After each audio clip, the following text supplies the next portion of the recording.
Hello everybody, welcome to my YouTube channel Sandip Chandra SBHS. আজকের এই ভিডিওতে থাকছে মাধ্যমিক 2025 WBBSE টেস্ট পেপার ইংলিশের কিছু ইম্পর্টেন্ট রাইটিং এবং তার সঙ্গে লিখিত বেঙ্গলি মিনিং। যে সমস্ত ছাত্রছাত্রীদের রাইটিং সেকশন নিয়ে সমস্যা, তাদের জন্য এই টেস্ট পেপারের বেশ কিছু ইম্পর্টেন্ট রাইটিং নিয়ে আমাদের এই ভিডিও।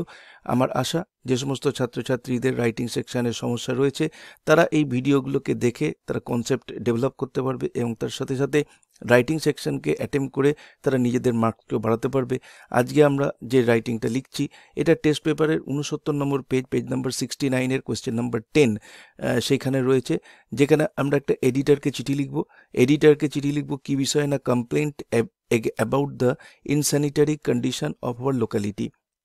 লেখার ক্ষেত্রে খেয়াল রাখতে হবে আমরা এইভাবে লিখি, টু কাকে লিখছি, দ্য এডিটরকে লিখছি। এবারে name of the news paper, এখানে একটা নিউজ পেপারে তোমরা নাম দেবে, সেটা নিজেদের মতো দিয়ে দেবে, স্টেটসম্যান হতে পারে, টেলিগ্রাফ হতে পারে। এবার নিউজ পেপারে অ্যাড্রেস দিয়ে দেবে কলকাতা 7,01,000, এবং তারপরে লিখবে একটা subject, complaint about the insanitary condition of our locality. যে টপিকটার উপর লিখতে বলা হয়েছে সেইটাকেই তোমরা সাবজেক্ট করে দেবে। তার বিষয় হচ্ছে, দেখো বাংলায় বলে দিচ্ছি, আমাদের এলাকার অস্বাস্থ্যকর অবস্থার বিষয়ে অভিযোগ। স্যার বা ম্যাডাম, এটা হচ্ছে স্যালুটেশন, এইভাবে লেখা শুরু করতে হয় যে কোনো এডিটোরিয়াল লেটারকে, যার মানে হচ্ছে মান্যবর, মহাশয় বা মহাশয়া। Through the columns of your esteemed newspaper, আমরা লেখা শুরু করছি এইভাবে স্টার্টিং করবে। Through the columns of your esteemed newspaper I wish to draw attention to the insanitary condition of our locality. খেয়াল রাখবে আমরা চেষ্টা করছি যেভাবে অফিসিয়াল লেটার বা এডিটোরিয়াল লেটার লেখা হয় সেই ধরনটাকে অনুসরণ করতে, ভাষাটা যাতে সহজ হয় এবং লেখাটা যাতে ছোট হয়। তাই যারা প্রথমবার আমাদের চ্যানেলে এসেছো অবশ্যই বলবো এই চ্যানেলকে সাবস্ক্রাইব করে নিও, কারণ পরে এই ধরনের আরও ভিডিও কিন্তু তোমরা পাবে টোটাল টেস্ট পেপারের উপর যত ইম্পর্টেন্ট রাইটিং আছে সেগুলো সবই। তো আমরা দেখো এই ইংলিশটার মানে কি হচ্ছে, through the columns of your esteem newspaper I wish to draw attention to the insanitary condition of our locality. আপনার সম্মানিত সংবাদপত্রের মাধ্যমে আমি আমাদের এলাকার অস্বাস্থ্যকর অবস্থার প্রতি দৃষ্টি আকর্ষণ করতে চাই। Our area is densely populated and garbage clearance is highly irregular. আমাদের এলাকা ঘন বসতিপূর্ণ এবং আবর্জনা পরিষ্কার করার কাজ অত্যন্ত অনিয়মিত। The drains remain clogged and heaps of waste lie unattended, causing a foul smell. নর্দমাগুলি প্রায়শই বন্ধ থাকে এবং আবর্জনার স্তূপ অযত্নে পড়ে থাকে যা দুর্গন্ধ সৃষ্টি করে। This unhygienic condition is leading to the spread of diseases like dengue and diarrhea. এই অস্বাস্থ্যকর পরিবেশ ডেঙ্গু ও ডায়রিয়ার মতো রোগের প্রাদুর্ভাব ঘটাচ্ছে। The situation worsens during the rainy season, making it unbearable for residents. বর্ষার সময় পরিস্থিতি আরও খারাপ হয়ে যায়, যা বাসিন্দাদের জন্য অসহনীয় হয়ে ওঠে। I urge the concerned authorities to take immediate action for regular garbage collection, proper drainage cleaning, and spraying disinfectants to ensure a clean and healthy environment.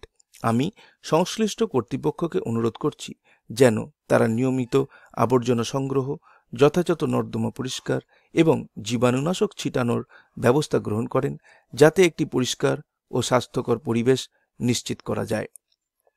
I hope you will highlight this issue in your newspaper for prompt action. আমি আশা করি আপনি আপনার সংবাদপত্রে এই বিষয়টি তুলে ধরবেন যাতে দ্রুত ব্যবস্থা নেওয়া হয়। এবারে তোমরা এখানে লিখতে পারো থ্যাঙ্কিং ইউ ইন অ্যান্টিসিপেশন বা থ্যাঙ্কিং ইউ, যদি নাও লেখো তাতেও কোনো অসুবিধা নেই। ইয়োর্স সিনসিয়ারলি, বিশ্বাস সহ, ইয়োর নেম, তোমার নাম, আর এইদিকে অবশ্যই দিতে হবে ডেট, এবং তার তলে তোমরা চাইলে প্লেসটাও দিতে পারো। পরের যে রাইটিং রয়েছে সেটা হচ্ছে পেজ নাম্বার 89 এই টেস্ট পেপারে, WBBSE টেস্ট পেপারের পেজ নাম্বার 89-এই কোয়েশ্চেন নাম্বার 7 এই রাইটিংটা রয়েছে, যেখানে একটা স্টোরি রয়েছে, খুব popular story, the sun and the wind. বিগত বছরের মাধ্যমিক পরীক্ষায় দেখা যাচ্ছে খুব সহজ রাইটিং দেওয়া হয়, কিন্তু অনেকে লিখতে পারে না, তাই জন্য এই রাইটিংটা আমি দিলাম, সূর্য ও বাতাস। One day, the sun and the wind had a dispute about who was stronger. একদিন সূর্য ও বাতাসের মধ্যে কে শক্তিশালী তা নিয়ে বিতর্ক হয়। To settle the matter, they decided to test their strength. এই বিষয়ে সিদ্ধান্ত নিতে তারা নিজেদের শক্তি পরীক্ষা করার সিদ্ধান্ত নিল। They saw a traveler walking on the road wearing a coat.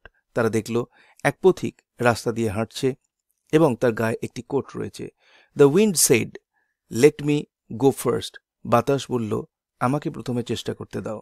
It began to blow harder and harder, trying to force the traveller to remove his coat. সে জোরে জোরে বয়ে যেতে লাগলো, পথিককে তার কোট খুলতে বাধ্য করার চেষ্টা করলো। But the stronger the wind blew, the tighter the traveller held his coat. কিন্তু যত বেশি বাতাস প্রবল বয়ে গেল, পথিক তত শক্ত করে তার কোট ধরে রাখল। Then it was the sun's turn. এরপরে সূর্যের পালা এলো। The sun shone brightly, spreading warmth. সূর্য উজ্জ্বলভাবে আলো ছড়ালো এবং উষ্ণতা ছড়িয়ে দিল। The traveller soon felt hot and took off his coat willingly. পথিক দ্রুত গরম অনুভব করল এবং স্বেচ্ছায় তার কোট খুলে ফেলল। The sun smiled and proved that gentleness is stronger than force. সূর্য হাসল এবং প্রমাণ করল যে নম্রতা শক্তির চেয়েও বেশি কার্যকর। এখান থেকে যে মোরালটা আমরা পাচ্ছি সেটা হচ্ছে kindness and warmth achieve more than force and anger. নৈতিকতা হচ্ছে সৌজন্য এবং উষ্ণতা শক্তি ও ক্রোধের চেয়ে বেশি ফলপ্রসূ।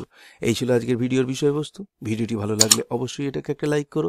চ্যানেলে নতুন এসে থাকলে চ্যানেলকে সাবস্ক্রাইব করার সাথে সাথে পাশের বেল বাটনে প্রেস করো, যাতে করে পরবর্তীকালে এই ধরনের ভিডিওর লিঙ্ক তোমরা সরাসরি পেতে পারো।